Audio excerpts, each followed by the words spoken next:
Good morning friends. आज हम प्रश्नावली 1.2 का प्रश्न नंबर 3 करने वाले हैं। क्वेश्चन 3 है, अभाज्य गुणनखंड विधि द्वारा निम्नलिखित पूर्णांकों के HCF और LCM ज्ञात कीजिए। जिसमें पहला क्वेश्चन है 12, 15 और 21 के HCF और LCM निकालने हैं अभाज्य गुणनखंड विधि द्वारा। तो सबसे पहले हमें 12 का निकालना है अभाज्य गुणनखंड, फिर 15 के निकालने हैं और फिर 21 के।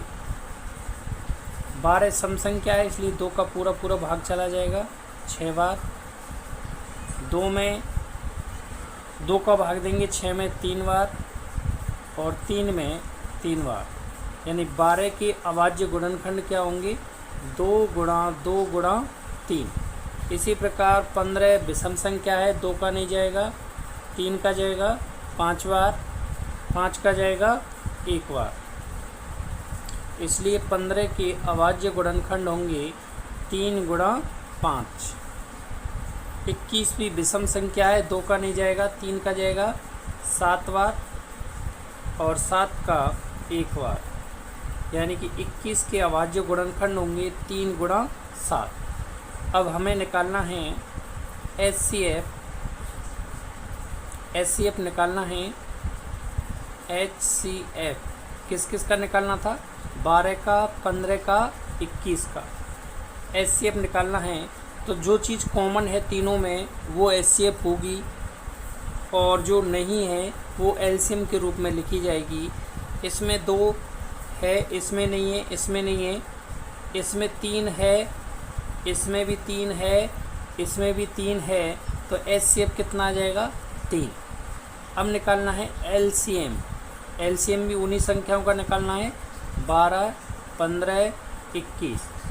अब जो चीज़ कॉमन आई थी 3 कॉमन आया था तीनों में, तो 3 को एक बार लिखेंगे, बाकी जो संख्या छूटी हुई हैं उनको लिखेंगे 2 छूटा था, 2 गुणा 2 इंटू फिर क्या छूटा था 5 और कौन सी रहेगी थी संख्या 7 आपस में गुणा करेंगे 35, 70, 140 और इंटू 3 करेंगे तो 420।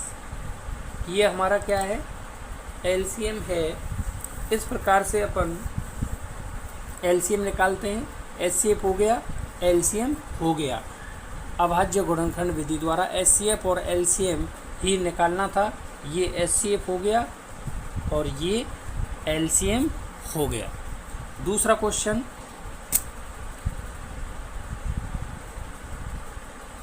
इसी क्वेश्चन का दूसरा क्वेश्चन है 17, 23 और 29 के अभाज्य गुणनखंड विधि द्वारा HCF और LCM निकालने हैं।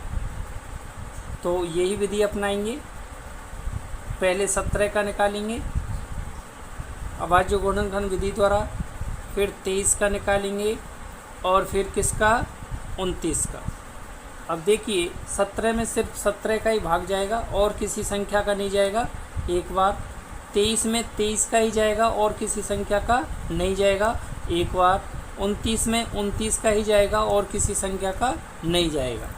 तो यहाँ पर 17 के अभाज्य गुणनखंड कितने होंगे, 1 होंगे, 1।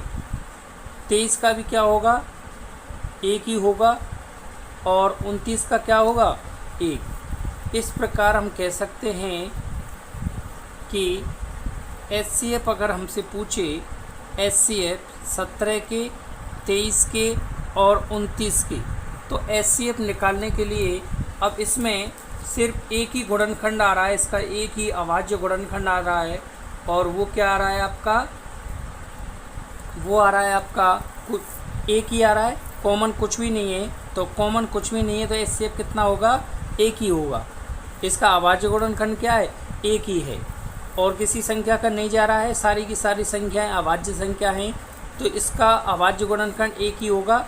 एचसीएफ भी क्या होगा, एक, जिसमें किसी संख्या का भाग नहीं जाए उसमें हमेशा एचसीएफ कितना होता है, एक। एलसीएम निकालना है, एलसीएम निकालना है 17 का, 23 का और 29 का।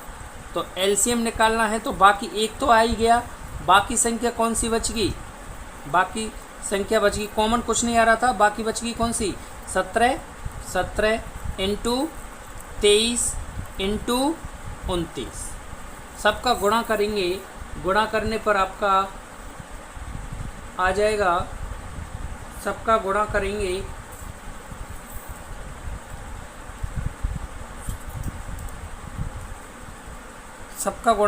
इसमें 17 गुणा 23 गुणा 29, तो ये आ जाएगा आपका 1139। कहने का मतलब ये है कि जब 17 में 17 का भाग दिया तो 17 का अभाज्य गुणनखंड एक, तो 1 इंटू 17, 23 का 23, 29 का 29, कुछ भी कॉमन नहीं आ रहा है तीनों में, कुछ भी 17, 23 और 29 में कुछ भी कॉमन नहीं है, तो हमेशा एचसीएफ जब कुछ भी कॉमन नहीं आता है तो एचसीएफ कितना होता है, एक होता है। एलसीएम 17, 23, 29, ये संख्या बच गई, 17 गुणा 23 गुणा 29 कितना जाएगा, 1139। अगला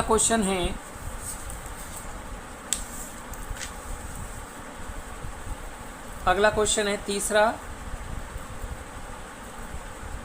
8, 9 और 25 के अभाज्य गुणनखंड विधि से एचसीएफ और एलसीएम निकालने हैं, तो वही पैटर्न अपनाएंगे। 8 के अभाज्य गुणनखंड निकालेंगे, 9 के अभाज्य गुणनखंड निकालेंगे, 25 के अभाज्य गुणनखंड निकालेंगे। 8 के निकालेंगे, सम संख्या है, 2 का चला जाएगा 4 बार, फिर 2 का देंगे 2 बार और फिर 2 का देंगे 1 बार। 9 विषम संख्या है, 2 का नहीं जाएगा, 3 का जाएगा 1 बार। 5 विषम संख्या है, 5 का जाएगा। तो 8 के अभाज्य गुणनखंड क्या होंगे, 2 इंटू 2 इंटू 2। 9 के कितने हैं, 3 इंटू 3। 25 के कितने हैं, 5 इंटू 5। अब देखिए तीनों में कुछ कॉमन आ रहा है क्या, कुछ भी कॉमन नहीं आ रहा।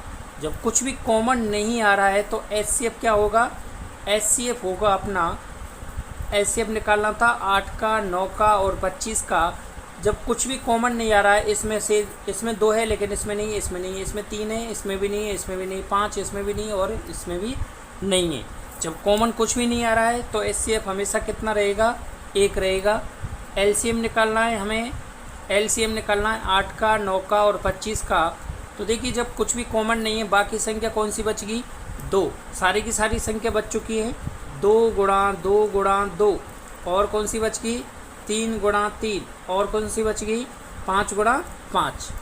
गुणा कर लीजिए, 25 25 50 100 200 200 और 9 का गुणा करेंगे कितना आ जाएगा, 1800। 1800 आ जाएगा। ये हमारा क्या है, एलसीएम। ये हमारा है एलसीएम। जब कुछ भी कॉमन नहीं है तो एचसीएफ 1, और जो बाकी संख्या बच गई हैं उनको सारों को आपस में गुणा कर लेंगे और आंसर आ जाएगा 1800। एचसीएफ आ गया 1, एलसीएम आ गया 1800। यही हमारा आंसर